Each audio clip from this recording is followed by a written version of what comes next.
കരയാന്ന് പറഞ്ഞാൽ സ്വിച്ചിട്ട് പോലെ കരയാൻ പറ്റുന്നു.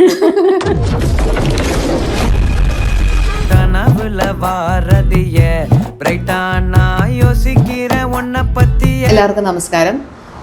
ഞങ്ങൾ republican vocational higher secondary school കോന്നിയിലെ അധ്യാപകരാണ്. എൻ്റെ പേര് അപ്സര പി ഉല്ലാസ്. എൻ്റെ പേര് വിധു. ഞങ്ങളുടെ സ്കൂളിൽ നിന്ന് എടുത്തിട്ടുള്ള ഷോർട്ട് ഫിലിം നിന്നോളം റിലീസ് ചെയ്തിട്ടുണ്ട്. ഒരുപാട് സന്തോഷങ്ങളും ഒരുപാട് അപ്രീസിയേഷനുകളും നൽകി അത് മുന്നേറുകയാണ്. അതിൻ്റെ കുറച്ച് വിശേഷങ്ങളാണ് ഇവിടെ പങ്കുവയ്ക്കാൻ ആഗ്രഹിക്കുന്നത്. വിധു, നിന്നോളത്തിന് മുൻപും നിന്നോളത്തിന് ശേഷവും എന്ന അവസ്ഥയിലെത്തിയ കാര്യങ്ങൾ? തീർച്ചയായിട്ടും നിന്നോളത്തിന് മുന്നും അതിനുശേഷവും ഉള്ള എന്താ പറയുന്നത് റെസ്പോൺസിലും നമ്മുടെ ഇമേജിലൊക്കെ ഒരുപാട് മാറ്റം വന്നു. കാര്യം ഏറ്റവും സന്തോഷിപ്പിക്കുന്നത് നമ്മുടെ കുഞ്ഞുങ്ങളുടെ ഭാഗത്തു നിന്നുള്ളൊരു റിയാക്ഷനാണ്. അത് പ്രത്യേകിച്ച് ഇപ്പോൾ പഠിക്കുന്നവരല്ല, നേരത്തെ പഠിച്ചു പോയ ഒരുപാട് കുട്ടികൾ യൂട്യൂബിലും ഈ സോഷ്യൽ മീഡിയാസിലൊക്കെ ഇത് കണ്ടിട്ട് നമ്പർ എടുത്ത് നമ്മളെ വിളിക്കുക, കമൻസ് ഇടുക, ഒരുപാട് ഒട്ടും പ്രതീക്ഷിക്കാത്ത ചില എക്സ്പീരിയൻസ് ആണ് ലൈഫിലോട്ട് വരുന്നത്. ഒരുപാട് സന്തോഷമുണ്ടല്ലേ? തീർച്ചയായിട്ടും, മനസ്സ് നിറഞ്ഞ സന്തോഷം. അപ്സരേ, സത്യം പറ, ഈ ഒരു പ്രായത്തിൽ ഒരു സിനിമയിൽ അഭിനയിക്കുമെന്ന് നീ എപ്പോഴെങ്കിലും വിചാരിച്ചിട്ടുണ്ടോ? ഒരിക്കലും വിചാരിച്ചില്ല. കാരണം കഴിഞ്ഞ വർഷം അറിയാലോ, നമ്മൾ ലിറ്റിൽ ഗേറ്റ്സിന്റെ ഭാഗമായിട്ട് മണി പ്ലാന്റ് ചെയ്തു. അതൊരു എക്സ്പീരിയൻസ് ആയിരുന്നു. അതൊക്കെ നമുക്ക് സിനിമയിൽ അഭിനയിക്കണമെന്ന് വിചാരിച്ചിട്ട് അങ്ങനൊന്നും ചെയ്തതല്ലല്ലോ. നമുക്ക് കുട്ടികളുമായിട്ട് ബന്ധപ്പെട്ട് നമുക്കൊരു വർക്ക് ചെയ്യണം. അപ്പോൾ നമ്മൾ കഥ ആലോചിക്കുന്നു, ഇതെങ്ങനെ ചെയ്യാമെന്ന് ആലോചിക്കുന്നു, അതിൻ്റെ ബാക്കി കാര്യങ്ങളൊക്കെ നടന്നു. പക്ഷെ അതിന് കിട്ടിയ ഒരു റെസ്പോൺസ് അതൊരു വലിയ റെസ്പോൺസ് ആയിരുന്നു. അപ്പം അത് ഒരുപാട് സന്തോഷം തന്നു. കാരണം ഇപ്പോൾ മീഡിയാസ് ആണെങ്കിലും സ്കൂളിലാണേലും നമ്മുടെ പേരൻസ് ആണേലും നമ്മുടെ നേരത്തെ പഠിച്ചു പോയ കുട്ടികളാണേലും നമ്മളെ അറിയാവുന്നവരെല്ലാം ഒരുപാട് വിളിക്കുകയും സംസാരിക്കുകയും ഒക്കെ ചെയ്തിട്ടുണ്ടായിരുന്നു. അപ്പം അങ്ങനെ ശരിക്കും പറഞ്ഞാൽ സിനിമയിൽ അങ്ങനെ എത്തി. പക്ഷെ അപ്സര ഓർക്കുന്നു, നമ്മൾ ചുമ്മാ തമാശയ്ക്ക് പറഞ്ഞിട്ടുണ്ടായിരുന്നു, ഇത് കഴിഞ്ഞ് ഇനി എടുക്കുവാണെങ്കിൽ നമ്മളൊരു ബിഗ് സ്ക്രീൻ അല്ലേ സിനിമ, ഷോർട്ട് ഫിലിം ആണ് എങ്കിലും നമ്മൾ അടുത്തൊരു ലെവലിൽ ബിഗ് സ്ക്രീനിൽ നമ്മളിങ്ങനെ എന്താ അല്ല ഓർക്കുന്നുണ്ടോ, നമുക്ക് ഒരു ചാനലിൽ നിന്ന് ഇതിന്റെ മണി പ്ലാനുമായിട്ട് ബന്ധപ്പെട്ട് സംസാരിക്കാൻ വന്നപ്പോഴേ നമ്മളോട് ചോദിച്ചിട്ടുണ്ടായിരുന്ന ഒരു ചോദ്യം, നിങ്ങളെ ഇനി ബിഗ് സ്ക്രീനിൽ കാണാൻ കഴിയുമോ? ഞാൻ പറഞ്ഞു കാണട്ടെ എന്ന് വിചാരിക്കുന്നു, പ്രതീക്ഷിക്കുന്നു എന്ന് നമ്മൾ പറഞ്ഞു. പക്ഷെ ആ സമയത്ത് നമുക്ക് അങ്ങനെ ഒരു പ്ലാൻ ഒന്നും ഇല്ലായിരുന്നു. ശരിക്കും ഇത് അങ്ങ് സംഭവിച്ച ഒരു കാര്യമാണ് അല്ലേ? ശരിക്കും ഈ നിന്നോളത്തിലേക്ക് അഭിനയിക്കാമെന്ന് തീരുമാനിച്ചല്ലോ.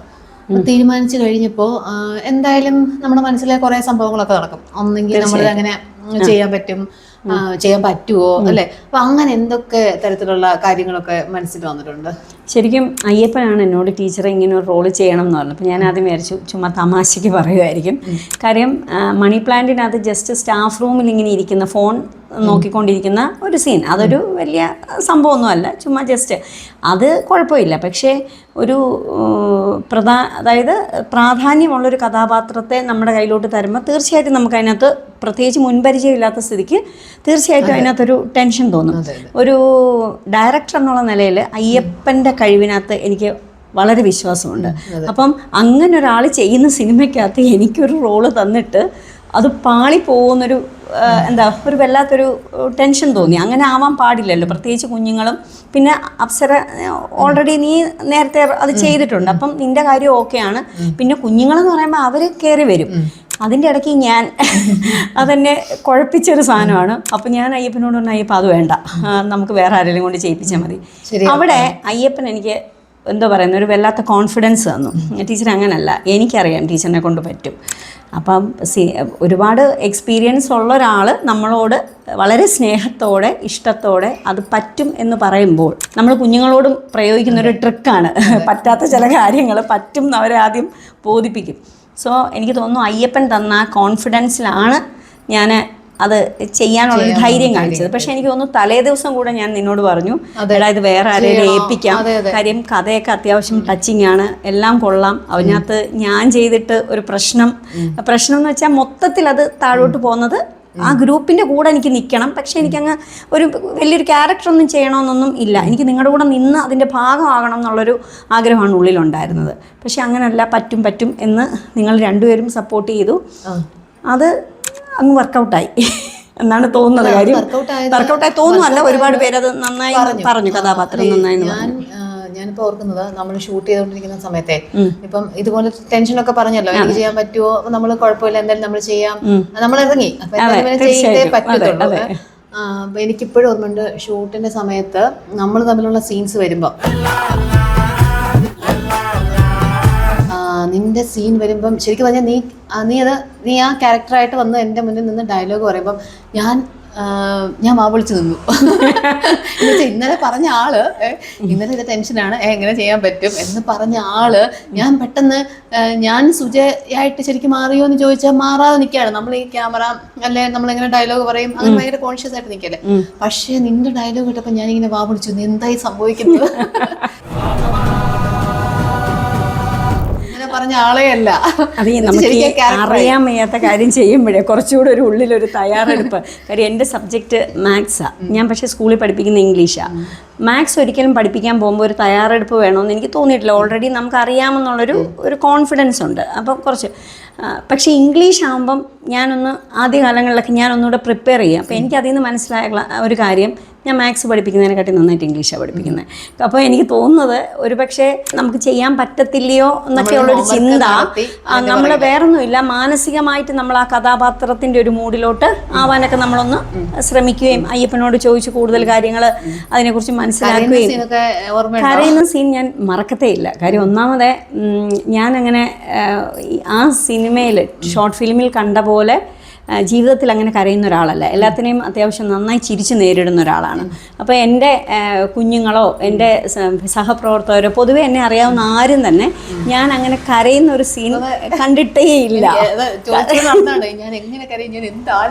അതെ, കരയാനാണ് എനിക്ക് ഭയങ്കര ബുദ്ധിമുട്ടാണ്. കാര്യം ഒന്നും ആലോചിച്ചിട്ട് എനിക്ക് കരച്ചിൽ വന്നതേ ഇല്ല. അപ്പം ഗ്ലിസറിൻ ഉപയോഗിക്കും, പക്ഷെ അപ്പം നമ്മുടെ കണ്ണിൽ കൂടെ വെള്ളം വരും എന്നല്ലാതെ നമുക്കൊരു ഇമോഷനൊന്നും അങ്ങനെ ഉണ്ടാവത്തില്ല. അപ്പം നമ്മൾ ഉള്ളിൽ നിന്ന് നമ്മുടെ ഒരു സങ്കടം വരണം. അപ്പം എന്താ പറയുന്നത്, ഞാൻ ഒന്ന് രണ്ട് കാര്യങ്ങളൊക്കെ ഇങ്ങനെ ആലോചിച്ചു, ചെറുതായിട്ട് ആ സങ്കടത്തിൻ്റെ മൂഡ് എന്നിട്ടും കിട്ടുന്നില്ല. അപ്പോൾ ആ സമയത്താണ് ശരിക്കും ആ ഷോർട്ട് ഫിലിമിൽ ആ പോകുന്ന ബാക്ക്ഗ്രൗണ്ട് മ്യൂസിക് അയ്യപ്പൻ എന്നെ ഫോണിൽ സൈഡിൽ കൂടെ കേൾപ്പിച്ചു. അത് കേട്ടപ്പോൾ എനിക്ക് പെട്ടെന്ന് എന്താ പറയുന്നത്, നമ്മളെ മ്യൂസിക് ഭയങ്കരമായിട്ട് ടച്ച് ചെയ്യും. അത് കേട്ടപ്പോൾ ഞാൻ പറഞ്ഞു, അയ്യപ്പം അത് പ്ലേ ചെയ്യും, എനിക്ക് വിഷമം തോന്നുന്നുണ്ട്. ആ സമയത്ത് അത് കേൾക്കുകയും പിന്നെ നമ്മുടെ ലൈഫിൽ എന്താ പറയുന്നത്, സങ്കടപ്പെടുത്തുന്ന മുഹൂർത്തങ്ങൾ എന്തായാലും നമ്മുടെ ലൈഫിലുണ്ട്. അപ്പം അതിൽ ഒന്ന് രണ്ടെണ്ണം ഞാൻ ആലോചിച്ചപ്പോൾ സത്യം പറഞ്ഞാൽ പിന്നെ എനിക്ക് ആ കരച്ചിലങ്ങോട്ട് നന്നായിട്ട് കരഞ്ഞു ഞാൻ ശരിക്കും. എൻ്റെ കുഞ്ഞുങ്ങളെല്ലാം പറഞ്ഞത് എനിക്ക് ഭയങ്കര ഇത് തോന്നി, ടീച്ചർ കരയുന്ന കണ്ടപ്പോൾ ഞങ്ങൾക്ക് ഭയങ്കര സങ്കടം തോന്നി എന്ന് പറഞ്ഞു. അതെ, ഒരുപാട് പേര് പറഞ്ഞു കരച്ചിൽ കണ്ടിട്ട് ഭയങ്കര സങ്കടം തോന്നി, വിങ്ങി പൊട്ടിക്കരയുന്ന പോലെ. അത് ശരിക്കും അതങ്ങനെ തന്നെ സംഭവിച്ചൊരു കാര്യമാണ്. എൻ്റെ അക്കൗണ്ടിൽ കുറേ പൈസ വന്നു. ദിവ്യ അവള് ചെയ്ത വീഡിയോ കണ്ടിട്ടാ അവളാടി എനിക്കെല്ലാം കൊണ്ടു തന്നത്. ഒന്ന് രണ്ട് പേരെ ഈ ഷോർട്ട് ഫിലിം കണ്ടിട്ട് എന്നോട് പറഞ്ഞത്, സാധാരണ അധ്യാപകരെ ഒരു സിനിമയിൽ അഭിനയിക്കുവാണെങ്കിൽ ഒരു അധ്യാപികയായിട്ടോ ഒരു സാധാരണ വീട്ടമ്മയായിട്ടോ ഒക്കെ അഭിനയിക്കും. ഒരു എന്തോ ടാപ്പിംഗ് തൊഴിലാളിയാ, അതെ, റബ്ബറുകാരിയായിട്ട് പ്രത്യേകിച്ച് കുറച്ച് എന്താ പറയുക സൗന്ദര്യം കോൺഷ്യസ് ഒക്കെ ഉള്ളവര് അങ്ങനെയൊക്കെ അഭിനയിക്കുന്ന സമയത്ത് അതെങ്ങനെയാ അതിനെ അത് ഇതിന്റെ കഥ ആദ്യം ഇങ്ങനെ നമ്മളിതിന്റെ സ്ക്രിപ്റ്റും കാര്യങ്ങളും കഥയൊക്കെ പറയുമ്പോൾ തന്നെ ഈ റബ്ബർ വെട്ടുകാരിന് കേട്ടപ്പോൾ തന്നെ ഞാൻ വിചാരിച്ചു, അയ്യോ ഞാൻ റബ്ബർ വെട്ടുകാരിയാണ്, എനിക്ക് വയ്യ, ഞാൻ ചെയ്യത്തില്ല, എന്നെ കൊണ്ട് പറ്റത്തില്ല, അങ്ങനെയാണ് വിചാരിച്ചത്. പക്ഷേ പിന്നെ നമ്മൾ അതിനെക്കുറിച്ച് ആലോചിച്ചു. അപ്പം ശരിക്കും ഞാൻ എൻ്റെ വീട്ടിൽ റബ്ബർ വെട്ടാൻ വരുന്ന ചേച്ചി ഞാൻ ശ്രദ്ധിക്കാൻ തുടങ്ങിയത് അപ്പോഴാണ്. ചേച്ചിയുടെ മാനറിസംസ് ഞാൻ നോക്കുമ്പോൾ ചേച്ചി ഭയങ്കര അടിപൊളിയായിട്ടാണ് വരുന്നത്. അപ്പോൾ നമുക്ക് എന്തായാലും അങ്ങനെ ഒരു ക്യാരക്ടറായിട്ട് ഇതിൻ്റെ ഒരു സ്റ്റോറിയൊക്കെ വെച്ച് നമുക്ക് അങ്ങനെ ചെയ്യാൻ പറ്റത്തില്ല. പക്ഷെ എങ്കിലും കുറേ കാര്യങ്ങളൊക്കെ നോക്കി, ഇങ്ങനെ വരുന്ന സിനിമകളൊക്കെ ഉണ്ടോ എന്ന് നോക്കി. പക്ഷെ അതിലെല്ലാം ഈ പറയുന്ന അതിൻ്റെ പോളിഷ്ഡ് ആയിട്ടുള്ള ഇങ്ങനത്തെ ക്യാരക്ടേഴ്സ് ആണെങ്കിലും കുറച്ച് പോളിഷ്ഡ് ആയിട്ടുള്ള ക്യാരക്ടേഴ്സിനെ ഞാൻ കണ്ടത്. അപ്പം അങ്ങനെയല്ല നമുക്ക് വേണ്ടത് എന്നുള്ളത്, കാരണം നമുക്ക് ഡയറക്ടർ കൃത്യമായിട്ടുള്ള വിവരം തന്നിട്ടുണ്ടല്ലോ. കുറച്ചുകൂടെ അതായത് റിയാലിറ്റിയുമായിട്ട് കുറച്ചുകൂടെ ചേർന്ന് നിൽക്കുന്ന തരത്തിലാണ് ക്യാരക്ടർ പോയത്. എനിക്ക് തോന്നുന്നു അതുകൊണ്ടാണ് തോന്നുന്നു പേരൻസ് അത് ഭയങ്കരമായിട്ട് എടുത്തത്. കാര്യം നമ്മുടെ പേരൻസ് എന്ന് പറയുന്നത് നമ്മൾ സാധാരണ എന്താ കുഞ്ഞുങ്ങളും പേരൻസുമാണ്. അപ്പോൾ അവർ അവരെ തന്നെ കണ്ട പോലെ പലരും എന്നോട് പറഞ്ഞു, ടീച്ചറെ ഞങ്ങളുടെയൊക്കെ ലൈഫിലുള്ള സാധനമാണ്, അത് കണ്ടപ്പോൾ സന്തോഷം തോന്നി. അപ്പം അത് ഒരു അങ്ങനെ. പിന്നെ എനിക്ക് തോന്നുന്നു നമ്മൾ ആ ഒരു ക്യാരക്ടർ കോസ്റ്റ്യൂം ആ ഒരു ഒക്കെ വരുമ്പോൾ തന്നെ നമുക്ക് നമ്മുടെ മൈൻഡ് അതിലോട്ടൊന്ന് ഷിഫ്റ്റ് ചെയ്യുമല്ലോ. ഷർട്ടൊക്കെ നല്ല ഓർമ്മയുണ്ട്, കറയൊക്കെ പറ്റി ഒരു എന്താ പറയുന്നത്. പിന്നെ നമ്മള് പ്ലാന്റേഷനിൽ പോയപ്പം അവിടെയുള്ള തൊഴിലാളികളെ ശരിക്കും അവരെക്കാട്ടി ഒറിജിനാലിറ്റി നമുക്ക് ഫീൽ ചെയ്തു. അവർ കുറച്ചുകൂടെ അല്ല, അവർ നമ്മളെ കണ്ടപ്പോൾ നോക്കിയതൊക്കെ ഞാൻ ആലോചിക്കുന്നു. കാര്യം പുതുതായിട്ട് വന്ന ടാപ്പിങ്ങാരാണോ എന്ന് വിചാരിച്ചു. അവർക്ക് പരിചയമില്ല, പക്ഷെ അവർ നമ്മുടെ വേഷത്തെയൊക്കെ നന്നായിട്ട് ശ്രദ്ധിച്ചിട്ടുണ്ടായിരുന്നു. നമ്മൾ ഒരുപാട് ആ സീൻസ് ആദ്യം ആ ഷോട്ടിൽ കാണിക്കുന്ന ചേട്ടനൊക്കെ വന്നിട്ട് നമുക്ക് റബ്ബർ സീൻ എന്ന് പറഞ്ഞ് നമ്മൾ ഒരുപാട് ചെയ്തിട്ടില്ലെങ്കിലും നമുക്ക് ചെയ്തു തരേണ്ട കാര്യങ്ങളൊക്കെ ആ ചേട്ടനാണേലും വന്ന് സംസാരിക്കാൻ പറയൊക്കെ. സുജ നന്നായിട്ട് റബ്ബർ വെട്ടുന്നുണ്ട് അതിനകത്ത്, അത് ഒരുപാട് പേര് പറഞ്ഞു, പ്രത്യേകിച്ച് എൻ്റെ അച്ഛൻ പറഞ്ഞു. അച്ഛൻ്റെ റബ്ബർ വെട്ടുന്നതാണ് ഏറ്റവും ഇഷ്ടപ്പെട്ടത്. അച്ഛൻ ഏറ്റവും ഇഷ്ടപ്പെട്ടത് അപ്സര റബ്ബർ വെട്ടുന്ന സീൻ അടിപൊളിയായിട്ടുണ്ട്, തഴക്കവും പഴക്കവും വന്ന ഒരാൾ വെട്ടുന്ന പോലെ ഉണ്ടെന്ന് ഒരുപാട് പ്രാവശ്യം പറഞ്ഞു. അതെല്ലാം കൂടെ എഡിറ്റിങ്ങും ശരി. ഇതിനകത്ത് ചെയ്തതല്ലേ, ആ ചെയ്യുന്ന സമയത്ത് ഇതെങ്ങനെ ശരിയാവുമോ ഒരു ടെൻഷൻ തോന്നി ചെയ്ത ഒരു സീൻ ഏതായിരുന്നു? അതെനിക്ക് തോന്നുന്നു ലാസ്റ്റ് ഞാൻ വന്ന്, അതായത് എൻ്റെ അക്കൗണ്ടിലോട്ട് പൈസ വന്നു എന്ന് പറഞ്ഞ ആ ഒരു ന്യൂസ് പറയാൻ വേണ്ടി നിന്നെ കാണാൻ വരുന്ന സീനില്ലേ, അതാണ് എനിക്ക് കാര്യം. അവിടെ എന്ന് പറഞ്ഞാൽ എന്ത് തരം ഫീലിങ്സാണ് കൊടുക്കണ്ടേന്നുള്ളത് ഒരു കരച്ചിലുണ്ട്, സങ്കടമുണ്ട്, സന്തോഷമുണ്ട്. അപ്പം അതെല്ലാം കൂടെ വരുമോ, ഈ സാധനമൊക്കെ വരുമോ നമുക്ക് അറിഞ്ഞുകൂടല്ലോ. നമ്മളിതൊക്കെ അപ്പം മനസ്സിലിങ്ങനെ സങ്കല്പിച്ച അങ്ങനെ ഒരു അമ്മ എങ്ങനെയായിരിക്കും അത് ഫീൽ ചെയ്യുന്നത്. അപ്പം അത് നമ്മൾ മനസ്സിൽ വിചാരിക്കുന്നതിൻ്റെ അത്രയും നമ്മുടെ ഫേസിലും ബോഡി ലാംഗ്വേജിലും ഒക്കെ വരുമോ എന്നുള്ളത് എനിക്ക് ആ സീൻ ഒരു കുറച്ചൊരു ടെൻഷൻ ഉണ്ടായിരുന്നു തീർച്ചയായിട്ടും. പിന്നെ അത് ചെയ്തു വന്നപ്പം എൻ്റെ ഓപ്പോസിറ്റ് നിൽക്കുന്ന ആൾ എൻ്റെ അപ്സരയായതുകൊണ്ട് തീർച്ചയായിട്ടും ആ ഒരു കെമിസ്ട്രി ഇതിനകത്ത് വലിയൊരു ഘടകമാണ്. ഒരുപാട് വർഷത്തെ ഒരു സൗഹൃദത്തിൻ്റെ കെമിസ്ട്രി ഉണ്ട് ഇതിനകത്ത്. അപ്പം നമ്മൾ അതൊക്കെ ചെയ്യുന്ന സമയത്ത് ആ ഇൻറ്റിമസിയൊക്കെ എനിക്ക് തോന്നുന്നു തീർച്ചയായിട്ടും നമ്മൾ ആ ചേർന്ന് നിൽക്കുന്നതൊക്കെ നമ്മുടെ ഉള്ളിലുള്ളൊരു സൗഹൃദത്തിൻ്റെയും കൂടെ ഒരു പ്രോഡക്റ്റാണ്. അങ്ങനെയാണ് എനിക്ക് ഫീൽ ചെയ്തത്. എടാ, തിരിച്ച് നിനക്ക് ഏറ്റവും കൂടുതൽ പിന്നെ ബുദ്ധിമുട്ട് തോന്നിയത്, എൻ്റെ മനസ്സിലൊരു സീനുണ്ട്, അത് തന്നെ ആണോ എന്നാണ് ഞാൻ ചോദിക്കുന്നത്, തോന്നിയത് ഏതാണ്? എനിക്കാണെങ്കിൽ ഇതിന്റെ സ്ക്രിപ്റ്റ് കണ്ടപ്പോൾ തന്നെ എൻ്റെ കിളി പോയ രണ്ട് സീന്. ഒന്ന് കുഞ്ഞപ്പച്ചേട്ടന്റെ കഥ, ചാർലി സിനിമയ്ക്ക് അടുക്കളയിൽ നിന്ന് കണക്ട് ചെയ്ത് പറയുന്ന ഒരു കഥയുണ്ടല്ലോ. ഒരു കുറേ ഡയലോഗ്സ് എഴുതി വെച്ചിട്ടുണ്ട്. ഇതെല്ലാം കൂടെ എനിക്ക് എങ്ങനെ പറയാൻ പറ്റും? അടുക്കളയിൽ നിൽക്കണം, ജോലി ചെയ്യണം, ആക്ടിവിറ്റി ചെയ്യാനുണ്ട്, ഇത് ചെയ്യാനുണ്ട്, അതിൻ്റെ കൂടെ ഡയലോഗ് പറയണം. ശരിക്കും ഞാൻ വിചാരിച്ചു രണ്ടിടത്തും എനിക്കൊരു രക്ഷയില്ല. പിന്നെ നമുക്ക് പൂർണ്ണമായിട്ടും നമ്മൾ എന്തായാലും അതിനെ തയ്യപ്പടി ചെയ്യാൻ പറ്റുന്ന കാര്യങ്ങൾ ചെയ്യും എന്നറിയാമല്ലോ. അപ്പം അതാണ് നമ്മുടെ കോൺഫിഡൻസ്. പിന്നെ അത് ചെയ്തു എന്ന് വെച്ചാൽ എനിക്ക് നമ്മൾ ചെയ്യുന്നത് ഫുള്ളി സാറ്റിസ്ഫൈഡ് അല്ല. എന്നെ സംബന്ധിച്ച് ഞാൻ ആ ചെയ്തതിനകത്തൊന്നും ഞാൻ ഫുള്ളി സാറ്റിസ്ഫൈഡ് അല്ല എന്ന് പറയാം. അപ്പം എനിക്ക് ഇനിയും കുറച്ചുകൂടെ നല്ലതാക്കാമായിരുന്നു എന്ന് അതെനിക്ക് എല്ലാവർക്കും തോന്നും. ഇപ്പം എനിക്ക് തോന്നും ആർദ്ര അശ്വിനി, അതായത് നമ്മുടെ കൂടെ ചെയ്ത കുഞ്ഞുങ്ങളെല്ലാം പറഞ്ഞു, ആർദ്ര എന്നോട് കുറെ പ്രാവശ്യം പറഞ്ഞു, ടീച്ചർ ആ സീൻ കുറച്ചുകൂടെ ബെറ്റർ ആക്കാം. അതെനിക്ക് തോന്നുന്നു എല്ലാ മനുഷ്യർക്കും തോന്നുന്ന ഒരു വികാരമാണ്. അതെ, തീർച്ചയായും. പക്ഷേ ആ സീൻ ചെയ്താൽ ഞാൻ ഓർക്കുന്നു, അതായത് ഒരുപാട് ഡയലോഗ്സ് അതിനകത്ത് പറയാനുണ്ട്. പാത്രം കഴുകണം, പിന്നെ അതൊരൊറ്റ ഇതില്, പക്ഷെ അത് നല്ല രസമായിട്ട് വന്നിട്ടുണ്ട്. അത് കണ്ടപ്പം നമുക്ക് സന്തോഷമായി. കണ്ടപ്പോൾ സന്തോഷം പറയാൻ നമ്മൾ എടുക്കുന്ന സംഭവങ്ങള് സ്ക്രീനിൽ കാണുമ്പോൾ ഇത്രയും ഭയങ്കര ഒരു സംഭവമായിട്ട് വന്നതിൽ ഒരുപാട് സന്തോഷമുണ്ട്. പിന്നെ നമ്മൾ രണ്ടുപേരുടെ കാര്യം പറഞ്ഞിരിക്കത്തില്ലേ, റബ്ബർ മരത്തിന്റെ അവിടെ കാര്യം പറഞ്ഞുകൊണ്ടിരിക്കുന്ന സീന്, ജീവിതത്തിലേക്ക് കയറി വരുന്ന ഒരാളെന്നൊക്കെ പറഞ്ഞ അതും ഒരു ഭയങ്കര ലെങ്തി ആയിട്ടുള്ള ഡയലോഗ് അല്ലേ. അത് പറയാൻ തരുമോ? ഞാൻ അവിടെ ഇത് എന്ത് സംഭവമായിട്ട് പറയണം? പിന്നെ ഇപ്പൊ നമ്മളിപ്പോ കരയുന്നതാണോ ചിരിച്ചോണ്ട് പറയുന്നതാണോ? അപ്പൊ അതെന്തെങ്കിലും ഒക്കെ ചെയ്യാതിരിക്കും വിചാരിക്കും. പക്ഷെ ഇതിപ്പം നമ്മളൊരു ഇത് പറയുമല്ലേ, സ്റ്റേറ്റ്മെന്റ് പോലെ ഒരു സംഭവം പറയാണ്. അത് ഞാൻ വിചാരിച്ചു, ഞാൻ ചെയ്തു എന്ന് മാത്രമേ എനിക്ക് ഉള്ളായിരുന്നു. എനിക്ക് ശരിക്കും പറഞ്ഞാൽ ഏറ്റവും ഇഷ്ടപ്പെട്ട സീൻ കരയുന്ന സീൻസ് ആയിരുന്നു. കാരണം എന്താണെന്ന് അറിയത്തില്ല, കരയാന്ന് പറഞ്ഞാൽ സ്വിച്ചിട്ട് പോലെ കരയാൻ പറ്റും.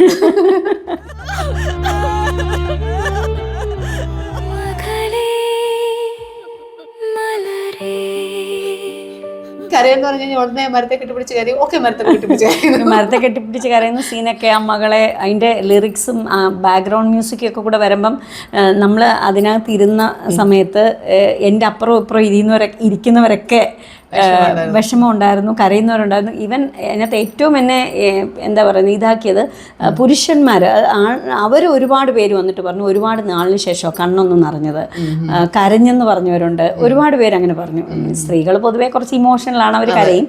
പക്ഷേ പുരുഷന്മാരെ സംബന്ധിച്ച് അവരെ ടച്ച് ചെയ്തു, അവർക്ക് കണ്ണ് നിറഞ്ഞു എന്ന് കേട്ടപ്പം നമുക്കൊരു എന്താ പറയുന്ന ഒരു ശരിയാ. കാരണം നമ്മൾ അങ്ങനെ ഒരു ലാസ്റ്റിൽ എല്ലാവർക്കും ഒരു ഫീൽ ഉണ്ട്, ഇമോഷൻ ഉള്ള ഒരു സിനിമയാണ്, ഒരു സോളുള്ള സിനിമയാണ്. അപ്പൊ അത് പക്ഷെ ഇങ്ങനെ ആൾക്കാർ ഈ ഒരു റെസ്പോൺസ് വരുമെന്ന് വിചാരിച്ചിട്ട് എനിക്ക് തോന്നുന്നു ആ ത്രൂ ഔട്ട് ആ മൂവിയില് അങ്ങനെ കൊണ്ടുപോയി അത് സസ്റ്റെയിൻ ചെയ്ത് കൊണ്ടുവന്ന് അതിന്റെ എൻഡാണ് അതിന്റെ ഏറ്റവും ബ്യൂട്ടി ആയിട്ട് വന്നിട്ടുള്ളത്. അല്ല, ഏറ്റവും ഒരുപാട് സന്തോഷം തോന്നി നമ്മൾ ആ എൻഡിനെ കുറിച്ച് ഒരുപാട് ഡിസ്കസ് ചെയ്തായിരുന്നു അല്ലേ? അയ്യപ്പനും നമ്മളെല്ലാവരും കൂടെ ഒരുപാട് ഡിസ്കസ് ചെയ്തു അതെങ്ങനെ വേണം, ഇനി അത് എന്താണെന്ന് മനസ്സിലാകുമോ, ജസ്റ്റ് അവിടെ വേറെ വലിയ സംഭവങ്ങളൊന്നും ഇല്ലാതെ പറഞ്ഞു നിർത്തുവാണ്. പക്ഷെ അത് ആ എൻഡ് വന്നപ്പം ആദ്യ ഷോയിൽ എനിക്കിപ്പോഴും ഓർക്കുന്നു, നിറഞ്ഞ കയ്യടി കിട്ടിയപ്പം അത് ക്ലൈമാക്സ് ആണെന്ന് കൃത്യമായിട്ട് പഞ്ച് ചെയ്യപ്പെട്ടു. അത് എന്താ പറയുന്ന ഒരു ശരിക്കും ആ ഷോർട്ട് ഫിലിമിൻ്റെ ഒരു വലിയ വിജയമാണ്. അതായത് നന്നായിട്ട് കണക്ട് ചെയ്യാൻ പറ്റി. കുഞ്ഞുങ്ങൾ, അതായത് നമ്മുടെ ഷോയിൽ ആദ്യം ഉണ്ടായിരുന്നത് മെജോറിറ്റി കുട്ടികളാണ്, 350 കുട്ടികളുണ്ടായിരുന്നു. അപ്പോൾ അവരുടെ കയ്യടി ഇപ്പോഴും ഇങ്ങനെ മനസ്സിൽ ഇങ്ങനെ നിൽക്കുകയാണ്, ഒരു ഭയങ്കര ഇൻസ്പിറേഷനായിട്ട്. അത് ആ കറക്റ്റ് സീനുകളിൽ കൈയടിച്ചു എന്നുള്ളതാണ്. ഒരു ശരിക്കും ഓഡിയൻസ് റെസ്പോൺസ് എന്താണെന്ന് നമുക്ക് നന്നായിട്ടൊരു ഫീഡ്ബാക്ക് കിട്ടിയതായിരുന്നു നമ്മുടെ ആദ്യത്തെ ആ ഷോ. നമ്മൾ തിയേറ്ററിൽ കാണിച്ചപ്പോഴുണ്ടായ ഫസ്റ്റ് ആ ഷോയുടെ എന്താണ് അതിൻ്റെ ഔട്ട്പുട്ട് എന്ന് പറഞ്ഞാൽ ഭയങ്കര സന്തോഷം തരുന്നായിരുന്നു. കാരണം നമ്മൾ കുറച്ച് എക്സ്പെക്ട് ചെയ്യുന്നുണ്ട്, കാരണം നമ്മൾ ഓൾറെഡി നമ്മളിതൊക്കെ കണ്ടു, ഒക്കെ ഇങ്ങനെ ആയിരിക്കാന്നൊക്കെ അറിയാമെങ്കിലും ആൾക്കാരെങ്ങനെ എടുക്കും, നമ്മൾ ഈ സിനിമയ്ക്കകത്തൊക്കെ പറയുന്ന പോലെ ആണെന്ന് എനിക്ക് പേടി. ഇവര് ഒരു സിനിമ എടുത്തിട്ട് ഇവരൊക്കെ ഭയങ്കരമായിട്ട് സംസാരിക്കുവാണോ? പക്ഷെ അങ്ങനല്ല, നമുക്ക് കൊച്ചു സ്ഥലം, കൊച്ചു പ്രോജക്റ്റുകൾ, നമ്മളിങ്ങനെ ഒരു കുഞ്ഞു ജീവിതമായിട്ട് പോകുന്ന ആൾക്കാര്, ആ ജീവിതത്തിൽ ഒരു വളവിനപ്പുറം നമ്മളെ കാത്തിരുന്ന ഒരു വലിയ സന്തോഷമാണ് നിന്നോളം. എല്ലാരും നടന്നോ? ടീച്ചറെ നടന്നു വാ, ടീച്ചർ നടന്നോ? നല്ല ശരി. അതെ, ഡയലോഗ് പറയാൻ ശ്രമിച്ചത് അപ്സര, ഇതിനകത്ത് ഏറ്റവും കൂടുതൽ ഡിസ്കസ് ചെയ്യപ്പെട്ടത് ഇതിനകത്തെ പാട്ടുകളാണ്. അത് ആരെഴുതി, ആര് ആണ് അതിൻ്റെ മ്യൂസിക് ചെയ്തത്, എന്തുകൊണ്ട് അവരുടെ പേര് വെച്ചില്ല എന്നൊക്കെ പറഞ്ഞ് ഒരുപാട് പേര് ഫോണിലും അല്ലാതെയൊക്കെ ചോദിച്ചു. അപ്പം അതിനെക്കുറിച്ചൊന്ന് പറയാമോ? ഇതില് ഫസ്റ്റ് സോങ് നമ്മൾ ടൈറ്റിൽ സോങ് റിലീസായി കഴിഞ്ഞപ്പോൾ ഒരുപാട് നല്ല കമന്റ്സ് ഒക്കെ വന്നു. അപ്പൊ അതില് ഒരു കമന്റ് വിജയകുമാർ സാറിന്റെ കമന്റ് ഓർക്കുന്നല്ലേ? സാറ് ചോദിച്ചു എല്ലാം നല്ലായിരുന്നു, എല്ലാം കൊള്ളാം, പക്ഷെ എന്നാലും ഇതിനകത്ത് ഇതിന്റെ എഴുതിയവർ വെച്ചിട്ടുണ്ട്, ഇതിന്റെ മ്യൂസിക് അതുപോലെ പാട്ട് പാടിയത് സിംഗേഴ്സിന്റെ പേരൊന്നും വന്നിട്ടില്ല. അപ്പൊ അത് വളരെ ശരിയായില്ല, അതൊരു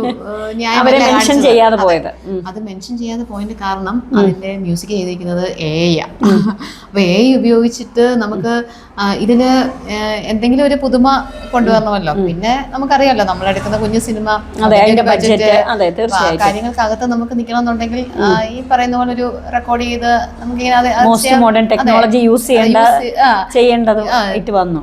അപ്പൊ അതൊരു കാര്യമാണ്. നമുക്ക് ചെയ്യാനുള്ള ആ ഒരു ഇതില്ലാത്തത് കൊണ്ട് നമ്മൾ ഇതിനെ കുറിച്ച് ചിന്തിച്ചു.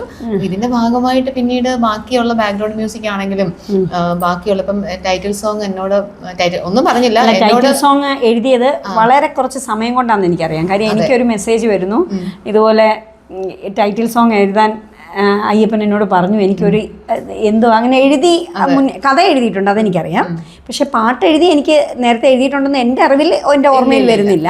പക്ഷേ അത് പക്ഷേ ഇത് എന്നോട് ചോദിച്ചു, 4 വരി എഴുതാമെന്ന് ചോദിക്കുന്നു. ടൈറ്റിൽ സോങ്ങിനാണോ ഒന്നും അറിയുന്നില്ല. ഒരു ഇതിനെ ബേസ് ചെയ്ത് ഒരു തീമിനെ ഒരു ഫീൽ തോന്നി, നമ്മുടെ സിനിമയുടെ പേരിനെ ബേസ് ചെയ്ത് എന്തെങ്കിലും ഒരു 4 വരി എഴുതാൻ പറഞ്ഞു. അപ്പൊ വെറുതെ ഒരു 4 വരി എഴുതിയിട്ടു. അപ്പൊ ബാക്കി ഒന്ന് എഴുതാൻ പറഞ്ഞു. എഴുതി എനിക്ക് ഉടനെ വാട്സാപ്പിൽ അത് ഇട്ടായിരുന്നു. അപ്പൊ ഞാൻ പറഞ്ഞു അടിപൊളിയായിട്ടുണ്ടല്ലോ, എങ്ങനെ എഴുതാൻ പറ്റുന്നു എന്ന് ഞാൻ പെട്ടെന്ന് ചോദിച്ചു. കാര്യം നീ എന്നോട് അത് എഴുതാൻ ആവശ്യപ്പെട്ടു എന്ന് പറഞ്ഞ ഒരു 5 മിനിറ്റിനകത്ത് തന്നെ ആ വരികൾ വന്നു. അപ്പൊ അത് എന്നെ അത്ഭുതപ്പെടുത്തി. കാര്യം എന്ന് വെച്ചാൽ പെട്ടെന്ന് എങ്ങനെ ഒരാൾ ഇങ്ങനെ എഴുതാൻ പറ്റുന്ന, അതിനെ എപ്പോഴും ചെയ്യാൻ പറ്റുമെന്ന് എനിക്കറിയത്തില്ല. സംഭവിച്ചു പോയതാണ്. എന്നോട് രണ്ടാമതൊന്നുകൂടി ചിലപ്പോൾ ചെയ്യാൻ പറ്റുമെന്ന് ചോദിച്ചാൽ എനിക്ക് അല്ല, പക്ഷെ എന്നാലും ഉള്ളിൽ ആ ടാലന്റ് ഉണ്ട്, അതുകൊണ്ടാണല്ലോ അങ്ങനെ എഴുതാം. അപ്പൊ എന്നോട് പറഞ്ഞാൽ എനിക്ക് പറ്റത്തില്ല. പിന്നെ അതിന് മ്യൂസിക് ഇട്ട് എനിക്ക് അയച്ചു തന്നപ്പോഴേ കുറേ മ്യൂസിക്സ് ഇപ്പൊ ഇതുമായിട്ട് എഴുതി. അപ്പൊ ആ കൺഫ്യൂഷൻ, കാരണം എല്ലാം കൊള്ളാം, ഇത് കൊള്ളാം, അത് കൊള്ളാം, പിന്നെ നമുക്ക് അതുമായിട്ട് ചേരുന്ന രീതിയിലുള്ള ഒരെണ്ണം സെലക്ട് ചെയ്തു. പിന്നെ ബാക്കിയുള്ള സോങ്സ് ആണെങ്കിലും അപർണ, അയ്യപ്പന്റെ വൈഫ് അപർണ എഴുതിയതുണ്ട്. ആലോലം കാട്ടിൽ അത് എഴുതിയിട്ടുണ്ട്. പിന്നെ ബാക്കി സോങ്സ് അയ്യപ്പൻ എഴുതിയിട്ടുണ്ട്. അപ്പൊ അങ്ങനെ മൊത്തത്തിൽ ഇതെന്താണ്, നമ്മൾ പുതിയ ടെക്നോളജി ഒക്കെ ഉപയോഗിച്ച് ആൾക്കാരിലേക്ക് എത്തിച്ചു. അപ്പൊ ഇതിപ്പോഴും ആരും വിശ്വസിക്കാൻ തയ്യാറായിട്ടില്ല. ഇത് ആരാ പാടി നിൽക്കുമ്പോൾ ഏക്ക് പാട്ട് പാടാൻ പറ്റുമോ? അത് ശരി, അത് ഒരുപാട് പേര് ചോദിച്ചു. അമ്മമാരൊക്കെ ചോദിച്ചു കേട്ടോ, ടീച്ചർ അങ്ങനെയൊക്കെ പാടാൻ പറ്റുമോ എന്നൊക്കെ ചോദിച്ചു. ഒരുപാട് പേര് ഈ പാട്ടിന്റെ കാര്യം പ്രത്യേകം ചോദിച്ചു. നന്നായിട്ടുണ്ട്, ആ സിനിമയെ കൊണ്ടുപോകുന്നതിനകത്ത് പാട്ടിനൊരു വലിയ, മ്യൂസിക്കിനൊരു വലിയ റോളുണ്ട്. അപ്പൊ അത് ഒരുപാട് പേര് അതിനെ വളരെ ഇതായിട്ട് പോസിറ്റീവായിട്ട് സന്തോഷം തരുന്ന കാര്യങ്ങളല്ലേ. ഒരു എന്താ പറയുന്ന ഒരു കൂട്ടായ്മയിൽ ഒരു മാജിക് വർക്ക് ചെയ്തു. നമ്മളിപ്പോൾ ഇവിടെ പറഞ്ഞപ്പം അഭിനയിച്ചവരുടെയും ഡയറക്ടറുടെയൊക്കെ, പക്ഷേ ഇതിനകത്ത് വിഷ്വൽസിനെ കുറിച്ചും എഡിറ്റിംഗ് ഒക്കെ എടുത്തു പറഞ്ഞ ആൾക്കാരുണ്ട് എന്നോട്. കാര്യം ടെക്നിക്കലി ഇതിനെ കാണുമ്പോൾ മനസ്സിലാക്കാൻ കഴിവുള്ളവർ, എഡിറ്റിംഗ് നന്നായിരുന്നു, അങ്ങനെയൊക്കെ വന്ന വോയിസുകളുണ്ട്. പിന്നെ ക്യാമറ, പിന്നെ മേക്കപ്പിനെ കുറിച്ച് എന്താ ഈ പിന്നെ ചുളിവുകളും അങ്ങനെയൊക്കെയുള്ള കാര്യങ്ങൾ വന്നത്, അത് മേക്കപ്പിനെ കുറിച്ചും മെൻഷൻ ചെയ്തവരുണ്ട്. അതൊക്കെ എല്ലാ, എനിക്ക് തോന്നുന്നു എല്ലാ കാര്യങ്ങളെ അല്ലേ, ഈ സിനിമയുടെ മൊത്തത്തിൽ എല്ലാ കാര്യങ്ങളെ കുറിച്ചും വന്നു പോകുന്നുണ്ട്. ഇപ്പം ക്യാമറ ആണെങ്കിലും ജിജുവിന്റെ ക്യാമറ വർക്ക്, ആ പ്ലാന്റേഷന്റെ ഒക്കെ ആ വിഷ്വൽസ് ഒക്കെ ഭയങ്കര വിഷ്വൽ ട്രീറ്റ് ആയിരുന്നു. ഭയങ്കര രസമായിട്ട് വന്നിട്ടുണ്ട്. നമുക്ക് ഭയങ്കര കംഫർട്ടബിൾ ആയിട്ടുള്ള ഒരാൾ കൂടെയാണ് ജിജു കേട്ടോ. അത് നമ്മൾ പറയണമല്ലോ, ക്യാമറയുടെ മുന്നിൽ നിൽക്കുന്നെന്നുള്ളൊരു ഫീല് നമുക്ക് തരാതെ നമ്മളെ കൊണ്ട് അത് പ്രത്യേകിച്ച് പറയണം, അതെടുത്ത് പറയേണ്ട കാര്യം. പിന്നെ പറയുകയാണെങ്കിൽ ബിബിൻ ഇതിന്റെ throughout beginning to end ഇതിനോടൊപ്പം ഉള്ള ആളല്ലേ. അപ്പൊ അത് ഭയങ്കര ഹെൽപ്ഫുൾ ആയിരുന്നു. അവരൊക്കെ എക്സ്പീരിയൻസ്ഡ് ആയിട്ടുള്ള ആൾക്കാരാണല്ലോ. പിന്നെ സുബിന്റെ കാര്യം നമ്മള് ടാപ്പിംഗ് അല്ലെ തൊഴിലാളികളാക്കി മാറ്റിയത് സുബിനാണ്. അപ്പൊ ഇവരോടെല്ലാം ഒരു ഭയങ്കര നന്ദി, സ്നേഹവും. ശരിയാണ്, തീർച്ചയായിട്ടും. നമസ്കാരം, ഞാൻ സത്യനന്ദിക്കാരാണ്. നിന്നോളം സത്യനന്ദിക്കാട് സാർ കണ്ടിട്ട് പറഞ്ഞ അഭിപ്രായം കേട്ടിട്ട് എന്തായിരുന്നു ഫീൽ? ഈ സിനിമയുടെ തുടക്കം മുതൽ ഒടുക്കം വരെയുള്ള ആ ഒരു യാത്രയിൽ വളരെ എക്സൈറ്റിംഗ് മൊമെൻറ്റ്സ് സമ്മാനിച്ചതായിരുന്നു അദ്ദേഹവുമായിട്ടുള്ള ഒരു മീറ്റിംഗ് എന്ന് പറയുന്നത്. ശരിക്കും അരുൺ എഴുത്തച്ഛനാണ് അദ്ദേഹത്തിന് ആ സിനിമ അരുൺ കണ്ടിട്ട് നന്നായിട്ടുണ്ട്, അപ്പോൾ അദ്ദേഹത്തിന് ഇത് ഇഷ്ടപ്പെടും, നമുക്കൊന്ന് കാണിക്കാമെന്ന് പറഞ്ഞു. അപ്പം നമ്മളവിടെ പോയി. എന്താ പറയുക, ജീവിതത്തിൽ ഒരിക്കലും മറക്കാൻ പറ്റാത്തൊരനുഭവം. കാര്യം സിനിമ എന്ന് കേൾക്കുമ്പോൾ തന്നെ നമ്മുടെയൊക്കെ മനസ്സിൽ മൊത്തത്തിലൊരു ജാട അങ്ങനെയുള്ളൊരു ഫീലാണല്ലോ വരുന്നത്. ഇത്രയും എന്താ പറയുന്ന ഒരു സിമ്പിളായിട്ടുള്ളൊരു മനുഷ്യൻ നമ്മൾ കണ്ടുപഠിക്കേണ്ടതാണ്. അപ്പോൾ കുഞ്ഞുങ്ങളുണ്ടായിരുന്നു കൂടെ. അപ്പം അവരെയൊക്കെ സംബന്ധിച്ച് അവർക്കൊക്കെ ഒരു മെസ്സേജാണ് ആ മനുഷ്യൻ്റെ ബിഹേവിയർ ഉൾപ്പെടെ. ഫ്ലാറ്റിൽ പോയിട്ടാണ് അദ്ദേഹത്തെ കണ്ടത്. അപ്പോൾ ആ സമയത്ത് ഏകദേശം 1 മണിക്കൂറോളം നമ്മളവിടെ ഉണ്ടായിരുന്നു. അതിൽ ആദ്യത്തെ അരമണിക്കൂർ ചെന്ന് വിശേഷമൊക്കെ പറഞ്ഞിട്ട് ഒരു അരമണിക്കൂറുണ്ടല്ലോ നമ്മുടെ ഷോർട്ട് ഫിലിം. എന്ത് ക്ഷമയോടെ വന്ന ഫോൺ കോളുകളൊന്നും അറ്റൻഡ് ചെയ്യാതെ വളരെ അച്ചടക്കത്തോടെ ഇരുന്ന് അദ്ദേഹം അത് കാണുന്ന കണ്ടപ്പം ശരിക്കും അത്ഭുതപ്പെട്ടു പോയി. കാര്യം എത്ര വലിയ ഒരു മനുഷ്യനാണ് സിനിമാ ലോകത്തെ. വളരെ സിമ്പിളായിട്ടാണ് അത് കണ്ടതിന് ശേഷം ആദ്യം പറഞ്ഞ സെൻറ്റൻസ് ഞാൻ ഇപ്പോഴും ഓർക്കുന്നു. അയ്യപ്പൻ എന്നെ അത്ഭുതപ്പെടുത്തി എന്നാണ് പറഞ്ഞത്. അത് കേട്ടപ്പോൾ ഒരുപാട് സന്തോഷം തോന്നി. അപ്പം അത്രയ്ക്ക് നിന്നോളം ഇത്രത്തോളം ഉണ്ടെന്ന് നമുക്കെല്ലാവർക്കും, എനിക്ക് തോന്നുന്നു പൊതുവെ എല്ലാവർക്കും ഒരുമിച്ച് ബോധ്യപ്പെട്ട ഒരു ടൈം അദ്ദേഹം പറഞ്ഞ ആ ആദ്യത്തെ സെൻറ്റൻസ് ആണ്. എന്നിട്ട് ബാക്കി അദ്ദേഹത്തിൻ്റെ ഇൻ്റർവ്യൂവിൽ പറയുന്നുണ്ടല്ലോ, ടീച്ചേഴ്സും കുഞ്ഞുങ്ങളും കൂടെ ചേർന്ന് എടുത്ത ഒരു ഇതാവുമ്പോൾ അതിന് പരിമിതികളുണ്ടെന്ന് വിചാരിച്ചു, പക്ഷെ നന്നായിരിക്കുന്നു. അപ്പോൾ പേഴ്സണലി ഓരോരുത്തരെയും അദ്ദേഹം നന്നായിരിക്കുന്നു, നന്നായി ചെയ്തിട്ടുണ്ട്, അങ്ങനെ അപ്രീഷിയേറ്റ് ചെയ്തു. എന്താ പറയുന്നത്, ഈ പുതുതായിട്ടൊക്കെ വരുന്ന ആൾക്കാർക്ക് ഇതുപോലുള്ള മനുഷ്യർ ഒരു വലിയ ഇൻസ്പിറേഷനാണ്. കാര്യം അവർക്ക് മടുപ്പ് തോന്നാതെ ആ ഒരു ഫീൽഡിലേക്ക്, മീൻസ് നമ്മുടെ കാര്യം എന്നല്ല ഞാൻ പറയുന്നത്, ആരെങ്കിലും ഇതുപോലുള്ള ആൾക്കാരെയാണ് അവർ ആദ്യം സിനിമാ ലോകത്ത് കാണേണ്ടത്. അപ്പോൾ അവർക്കൊരു ഭയങ്കര ഇൻസ്പിറേഷൻ ആയിരിക്കും. അത് ഒരുപാട് സന്തോഷം തോന്നി. ഇതിപ്പോൾ അരമണിക്കൂറുള്ളൊരു ഷോർട്ട് ഫിലിം ആണെങ്കിലും ഇതിൻ്റെ പുറകിൽ നടന്ന വർക്ക് എന്ന് പറഞ്ഞാൽ വലിയൊരു ഹാർഡ് വർക്കാണ്, അറിയാം. അപ്പോൾ അത് ശരിക്കും പറഞ്ഞാൽ ഈ അരമണിക്കൂറത്തെ ഈ സംഭവം നമ്മൾ വെറും 4 ദിവസം കൊണ്ട് ഷൂട്ട് ചെയ്തു, ടൈറ്റ് ടൈറ്റായിട്ട് നിന്ന് ഷൂട്ട് ചെയ്തതാണ്. അത് കേട്ട് സത്യം പറഞ്ഞാൽ സത്യനന്ദിക്കാട് സാർ ഞെട്ടി. വെറും 4 ദിവസം കൊണ്ടാണോ എടുത്തേന്ന് വീണ്ടും വീണ്ടും ചോദിച്ചു. പിന്നെ നിങ്ങളുടെ ക്രൂ യൂണിറ്റിനെ കുറിച്ചൊക്കെ ചോദിച്ചു. ഞങ്ങളിങ്ങനെ ഞാനിതൊക്കെ കേട്ടിങ്ങനെ സത്യം പറഞ്ഞാൽ ഒന്ന് വാ വിളിച്ചിരുന്നു. എന്താണ് യൂണിറ്റ്, എന്ത് ക്രൂ, കാര്യം ആകെ കുറച്ച് മനുഷ്യരുണ്ട്, ക്യാമറാമാൻ, അയ്യപ്പൻ, ഞാൻ, നമ്മളെ കുഞ്ഞുങ്ങള്. അപ്പൊ അവിടെ ക്രൂ എന്നൊക്കെ കേട്ടപ്പോ അപ്പൊ എത്രമാത്രം ഒരു ഹോംവർക്കും ഹാർഡ് വർക്കും. ശരിക്കും എനിക്ക് തോന്നുന്നു നമ്മൾ സ്കൂൾ തുറന്ന സമയത്ത് തൊട്ടല്ലേ, ജൂൺ ജൂലൈ തൊട്ട് ഇതിനെ കുറിച്ചുള്ള ഡിസ്കഷൻസ് എങ്ങനെ വേണം, സ്റ്റോറി ഡെവലപ്പ് ചെയ്യുന്ന കാര്യം, എന്തിന്റെ ബേസിസിൽ ഇത് എടുക്കണം, ആർക്കൊക്കെ ഇതിനകത്ത് നമുക്ക് എങ്ങനെയൊക്കെ ചെയ്യിപ്പിക്കാം അല്ലെ, പിന്നെ നമ്മുടെ ലൊക്കേഷനൊക്കെ എവിടെ ആയിരിക്കണം, കാരണം നമുക്ക് ഒരുപാട് ദൂരേക്ക് പോകാൻ പറ്റില്ല, ഇങ്ങനെയൊക്കെ ഉണ്ട്. അപ്പൊ ശരിക്കും ആപ്റ്റ് ആയിട്ടുള്ള സ്ഥലം വേണം. അതിനൊക്കെ ശരിക്കും ലൊക്കേഷനൊക്കെ നമ്മൾ ചെയ്ത ചന്ദനപ്പള്ളിയിലെ വീടൊക്കെ കണ്ടെത്താൻ നന്നായിട്ട് അയ്യപ്പൻ ഒരുപാട് ഓടി. ശരിക്കും പറഞ്ഞാൽ എനിക്ക് തോന്നുന്നു അയ്യപ്പൻ എനിക്ക് ഇടയ്ക്കൊക്കെ ആണെങ്കിൽ തൂവൽ കൊട്ടാരത്തിൽ ജയറാം ചെയ്ത ക്യാരക്ടറല്ലേ, ചെണ്ട കൊട്ടാൻ പോകും, വക്കീലായിട്ട് പോകും. അങ്ങനെ ഒരു ഡയറക്ടർ മൾട്ടി ടാസ്കറാണ്. അതുപോലെ ഇതിനകത്ത് ഡയറക്ടർ ആവുന്നു, ആർട്ട് ഡയറക്ടർ ആവുന്നു, പ്രൊഡക്ഷൻ കൺട്രോളർ ആവുന്നു, പ്രൊഡക്ഷൻ മാനേജർ ആവുന്നു. ഇവൻ ഇട്ട പിന്നെ അതായത് ഞാനിട്ട ഷർട്ട് വരെ അയ്യപ്പന്റെ. അപ്പൊ അതിനകത്ത് കറയൊക്കെ പുരട്ടി കൊണ്ടുവരുന്നു. ഇടയ്ക്ക് പറയുന്നുണ്ട് ഒരു ഡയറക്ടർ ഇതൊന്നും ചെയ്യാൻ പാടില്ല, എന്നും ശരിയല്ല ഡയറക്ടറെ കൊണ്ട് ചെയ്യിപ്പിക്കുന്നത്. അപ്പൊ ശരിക്കും ഇതിന് പറയുന്ന ഒരു 1 man ഷോ ഉണ്ട്.